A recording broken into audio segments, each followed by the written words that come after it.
Ya, nanti kita pelajari kan. Tapi sebagaimana namanya putusan MK ini kan final and binding. Berarti pasti akan dijalankan gitu, Mas Pras. Ini terkait putusan MK hari ini, Mas Pras, itu Polri harus nggak boleh menduduki jabatan sipil untuk setelahnya itu. Itu gimana? Apakah akan dijalankan, Mas Pras?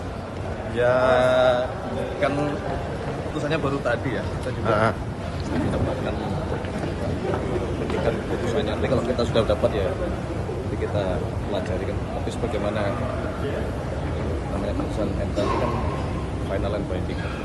Berarti pasti akan dijalankan gitu, Mas? Ya lah, sesuai aturan kan seperti itu. Akan meminta pejabat tersebut mundurkan diri dari Kementerian Lembaga Bapak yang polisi. Iya kan, kalau aturannya seperti itu. Putusan mengadili: 1. Mengabulkan permohonan para pemohon untuk seluruhnya. 2. Menyatakan prase atau tidak berdasarkan penugasan dari Kapolri dalam penjelasan pasal 28 ayat 3 Undang-Undang Nomor 2 Tahun 2002 tentang Kepolisian Negara Republik Indonesia, Lembaran Negara Republik Indonesia Tahun 2002 Nomor 2, tambahan Lembaran Negara Republik Indonesia Nomor 4168, bertentangan dengan Undang-Undang Dasar Negara Republik Indonesia Tahun 1945 dan tidak mempunyai kekuatan hukum mengikat.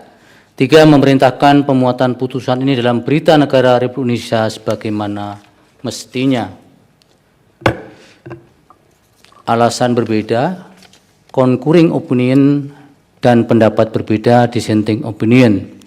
Terhadap putusan Mahkamah ini terdapat alasan berbeda, concurring opinion, dari satu orang hakim, yaitu Hakim Konstitusi Arsul Sani, yang pada pokoknya berpendapat prase atau tidak berdasarkan penugasan dari Kapolri dalam penjelasan pasal 28 ayat 3 UU 2 2002 berpotensi membuka ruang penafsiran yang dapat memperluas norma jabatan di luar kepolisian tanpa ada batasan yang jelas, sehingga permohonan para pemohon beralasan menurut hukum untuk dikabulkan.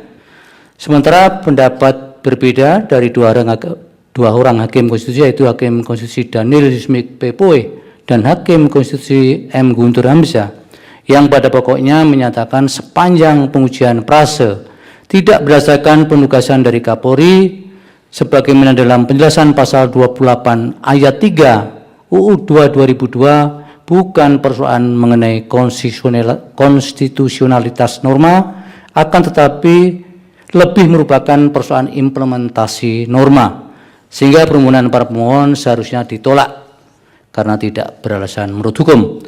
Demikian diputus dalam rapat permusyawaratan hakim oleh 8 hakim konstitusi, yaitu nama-nama hakim dianggap diucapkan pada hari Senin tanggal 3 bulan November tahun 2025 yang diucapkan dalam sidang pleno Mahkamah Konstitusi terbuka untuk umum pada hari Kamis tanggal 13 bulan November tahun 2025 selesai diucapkan pukul 11:35 waktu Indonesia Barat oleh 9 hakim konstitusi, yaitu nama-nama hakim dianggap diucapkan dengan dibantu oleh Muhyiddin sebagai panitera pengganti serta dihadiri oleh para pemohon dan atau kuasanya, Dewan Perwakilan Rakyat atau yang mewakili, dan Presiden atau yang mewakili.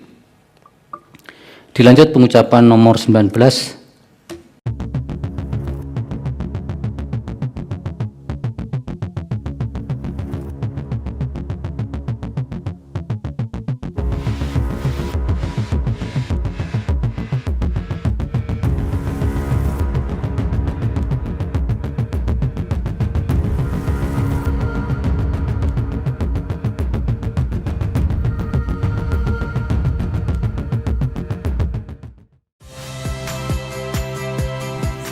Rizka Clarissa. Saksikan program-program Kompas TV melalui siaran digital, pay TV, dan media streaming lainnya.